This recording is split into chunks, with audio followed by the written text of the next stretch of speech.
The 2016 September Apple event has now finished, and wow, this was a really exciting event. Apple has announced quite a lot of new stuff today, not just the long-awaited iPhone 7. So hey everyone, and welcome to the Zen of Tech. I'm Daniel, and here's everything that Apple has announced today at their September 2016 event. Enjoy.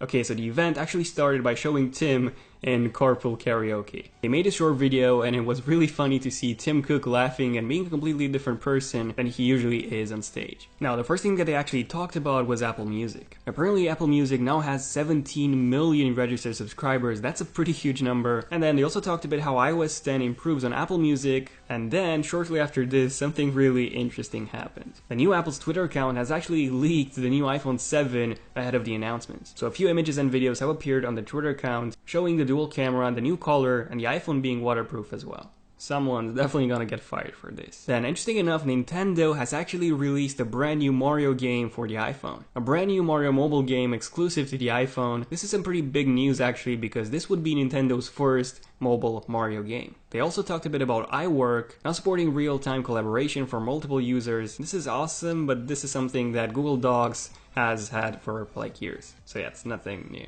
Then finally we've had a first big announcement, which was in terms of the Apple Watch. So the Apple Watch is the world's #1 best-selling smartwatch, and not only this, but in 2015 the Apple Watch was the second best-selling watch brand in the world, right after Rolex. So yeah, that's pretty impressive. We also briefly covered WatchOS 3.0, which brings new features to the Apple Watch such as instant app launch, messages effects, new watch faces, and new emergency mode. In case you want to know everything that's new in WatchOS 3.0, I actually did an in-depth video just on that, covering every single new major feature. And I left that link in the description box down below in case you're curious to see everything that's new. And then guess what? Pokemon Go is actually coming to the Apple Watch. So you would get notifications on your Apple Watch whenever a Pokemon is nearby, or when you hatched an egg and so on. So it's a pretty good companion app for the Pokemon app on your iPhone. Who's still playing Pokemon Go, by the way? Let me know in the comments. And then they finally announced the second generation Apple Watch, the Apple Watch 2. Well, it's actually not called the Apple Watch 2, it's actually called Apple Watch Series 2. Okay, so what's new with the Apple Watch 2? Well, the first thing is improved water resistancy. So just as I predicted in my previous videos, you can now officially swim with the Apple Watch. And interesting enough, it's actually water resistant of depths up to 50 meters. Not 5 meters, 50 meters. That's ridiculous. The previous Apple Watch and multiple smartphones are resistant up to 1.5 meters of water, or even up to 1 meter like the Apple Watch 1 was. This is up to 50 meters. There's also a new mechanism inside the speaker that can actually eject the water outside the Apple Watch. Yeah, this watch basically spits water. In terms of other special features, unfortunately we don't have any new sensors. However, we do have a built-in GPS this time, and the display is actually twice as bright as before. So now it has a maximum brightness of 1000 nits. According to Apple, this is the brightest display they've ever made, so the Apple Watch 2 is going to be even more readable outdoors. The Apple Watch 2 also comes with that brand new Apple S2 processor, which, just as I predicted in my What to Expect video, it's now up to 50% faster than the S1. We also have some brand new Apple Watch bands, some new Hermes bands, and then we also have a brand new material Apple Watch. Now, this is not titanium like I believed, however, it's something really interesting. It's ceramic. So this is how it looks. It's white, and yeah, it's more expensive than the Sport model and even the stainless steel model. So it's basically between the stainless steel and the gold model. But yeah, what do you guys think about this model of the Apple Watch? I think it looks really awesome. Also, one thing to point out, the gold Apple Watch seems to be dead now. On Apple's website, if you go to the edition section, the only Apple Watch edition watch that you can actually buy is this new ceramic option. They've also partnered with Nike to release this Apple Watch, the special edition Nike Plus Apple Watch Sport model. It comes with this really cool looking band, and you also get this custom watch face which was made specifically for runners. And when you start a day, you will get this message: going out for a run, yes or no, just do it. So yeah, this version of the Apple Watch actually motivates you to go running as often as you can. So yeah, I think it's a pretty good idea, and it also looks pretty sick. What do you guys think? So this is basically everything in terms of the Apple Watch 2. A dual-core processor, a display that's twice as bright as before, water resistant up to 50 meters of depth. That's probably the most insane feature. Built-in GPS, and that's pretty much it, because WatchOS 3, you will be getting that on the first generation Apple Watch as well. The Apple Watch 2, well actually the Apple Watch Series 2 will start at $369, so actually $100 more expensive than the current generation Apple Apple Watch, but then guess what? Apple has done something that I actually believed,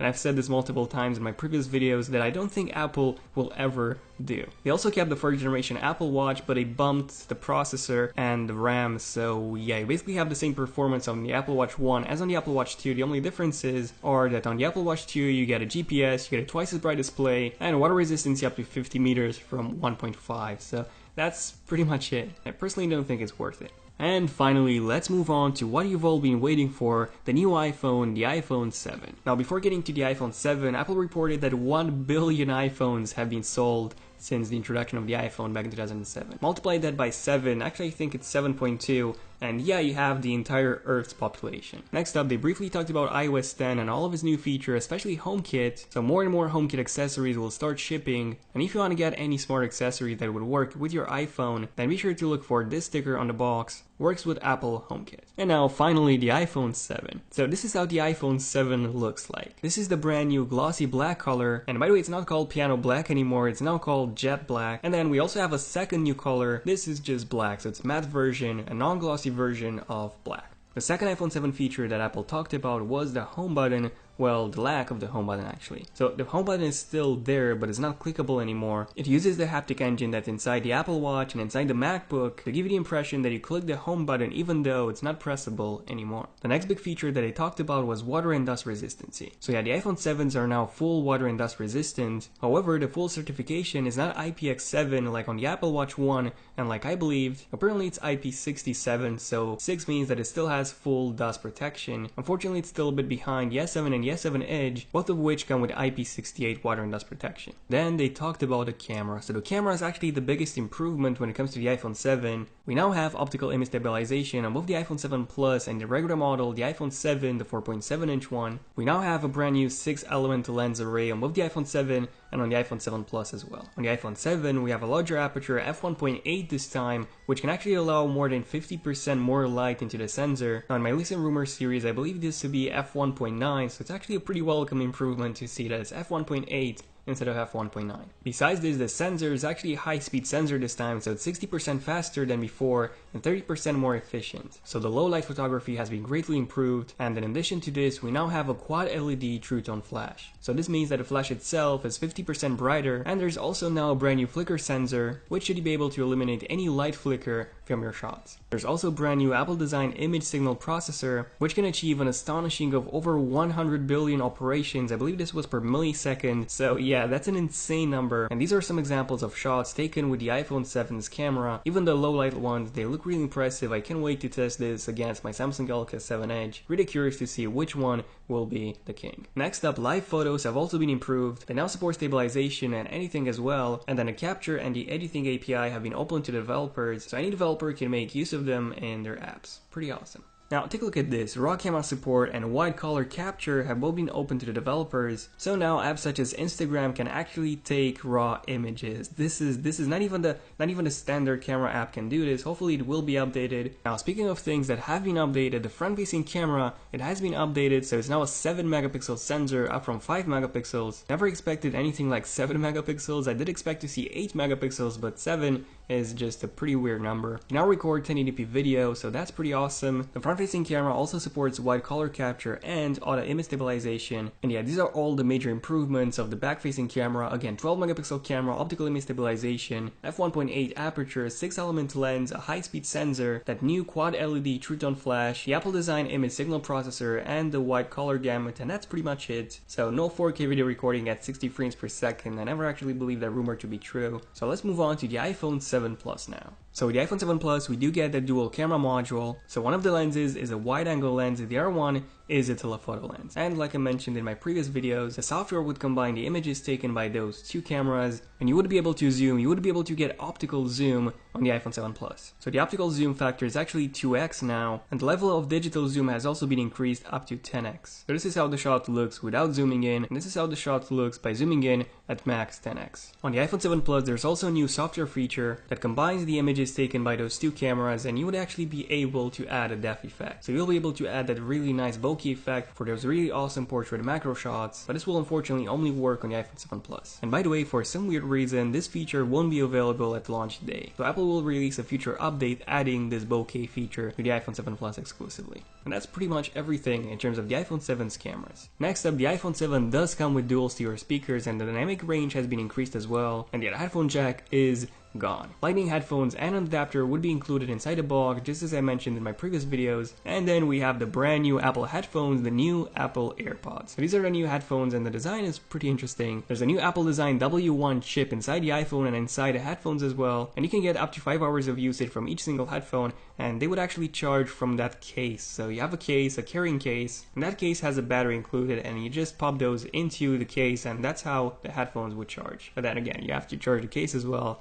But yeah, it's a pretty cool concept. And the display of the iPhone 7 has also been improved. It's 25% brighter, it also supports wider color gamut, a new DCI-P3 standard, just like the new 9.7-inch iPad Pros and the iMac 5K, color management, and yeah, 3Touch is obviously supported. Apparently True Tone is nowhere to be found. And finally, in terms of the performance, the new Apple A10 chip is simply a beast. So it's not a 6-core or a 2-core processor as I believed, it's actually a 4-core processor. So you have 2 high performance cores and 2 low performance cores, and depending on which task you do, depending on what you do on your iPhone, those cores would be used accordingly. And the graphics performance is insane. It's 50% faster than on the iPhone 6s. And just take a look at this graphic. The graphical performance of the iPhone 7 is 240 times better or higher than on the iPhone, the original iPhone back in 2007. That's an unbelievable improvement. In terms of the battery life, Apple says that this is the longest battery life ever in an iPhone, which, well, kind of makes sense. The newer the model, the longer, well, it should last. But apparently with the iPhone 7, you will be getting about 2 hours extra battery life than on the iPhone 6s, and with the iPhone 7 Plus, you will be getting about an hour of extra battery life than on the iPhone 6s Plus. So yeah, here's a recap of everything in terms of the iPhone 7, all the specs, all the new features, everything. And then here's everything in terms of the iPhone 7 Plus. The same exact features, just with that larger display, the larger battery, and that dual camera module with which you would be able to zoom in 2x without losing any quality. In terms of the prices, the pricing is pretty much the same as on the iPhone 6s. Apple has also decided to keep the iPhone 6s lineup, by the way, and they also decided to bump the storage, so this is awesome. We now have 32 and 128 gigabytes on the iPhone 6s as well, and then on the iPhone 7 we have 32, 128 and 256 gigabytes. Now if you really want the new color, the new glossy black color, you would only be able to get that with 128 and the 256 gigabyte options. But yeah, this is pretty much it in terms of the iPhone 7. You will be able to pre-order the iPhone 7 on September 9th, and then shipping starts on September 16th, so basically a week after. iOS 10 releases next week on September 13th, and the new Apple AirPods will be available in October. But yeah, this was basically everything that Apple has announced today at their event. The new MacBooks and the iPads are indeed coming, but they're most likely coming only next month in October. But yeah, let me know in the comments what was your favorite announcement, favorite feature that you've seen today at the Apple event. And also, which iPhone 7 model, in case you're getting an iPhone 7, which iPhone 7 model are you going to get? Other than that, I'll be doing more iPhone 7 coverage as soon as I get my hands on it, so definitely feel free to subscribe if you want to see that as soon as it comes out, and also make sure to enable notifications on my channel on both desktop and mobile, by simply clicking on that bell icon next to my channel so that you're notified as soon as I upload a brand new epic video. But yeah, this was pretty much it for this video. I'm Daniel, and I'll see you guys in my next one. Zen of Tech, signing out. Cheers.